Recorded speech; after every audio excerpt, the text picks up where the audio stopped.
হিলফুল ফুজুল নামটা আমার বড্ড প্রিয়। বিশ্বনবী যখন 15 কিংবা 20 বয়স, কোনো বর্ণনায় এসেছে 15, কোনো বর্ণনায় 20, তখন তিনি একটা ছাত্র সংগঠন করেছিলেন, ইয়াং স্টারদের একটা অর্গানাইজেশন করেছিলেন। ওটার নাম তিনি দিয়েছিলেন হালাফুল ফুদুল। হালাফুল ফুদুল, ওইটারই আমরা বাংলায় কি বলি? হিলফুল ফুজুল। হালাফ মানে শপথ, oath, we take an oath in the name of আল্লাহ।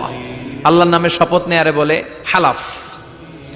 আর ফাদিলা, ফাদলুন, এগুলোর প্লুরাল হচ্ছে ফুদুল। ফুদুল মানে ভালো কাজ। ভালো ভালো কাজের উপর বিশ্বনবী যুবকদেরকে একত্রিত করলেন যে মক্কা শহরে কোনো টেন্ডারবাজি চলবে না, কোনো চাঁদাবাজি চলবে না, দুর্বলের উপর সবলের অত্যাচার চলবে না, জালিমের জুলুম চলবে না, হত্যা চলবে না, ধর্ষণ চলবে না, রাহাজানি চলবে না। মক্কা শহরটারে শান্তির শহর বানাতে হবে। যুবকরা এই দায়িত্ব কাঁধে নিয়েছে। কারা? মুরব্বীরা না, যুবকরা। যুবকদের আছে প্রাণ ঢালা উচ্ছ্বাস, অনেক শক্তি। এজন্য যুবকদেরকে ভালো কাজে আসতে হবে। যুবকরা চাইলে এই দেশের চেহারা পাল্টে দিতে পারে। এদেশে যুবক ভোটার আছে কয়জন জানেন? নতুন করে যুবক ভোটার হয়েছে 2 কোটি।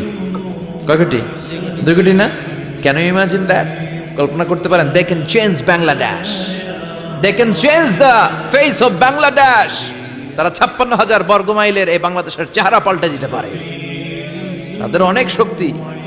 এই জন্য যুবকদের এই শক্তি কাজে লাগাতে হবে। ফেন্সিডিল, গাঁজা, ইয়াবা, হিন্দি সিনেমা, এগুলোর পিছনে দৌড়ানো যাবে, পর্নোগ্রাফির পিছনে ছোটা যাবে। যুবক বয়সে ভয় করতে হবে কারে?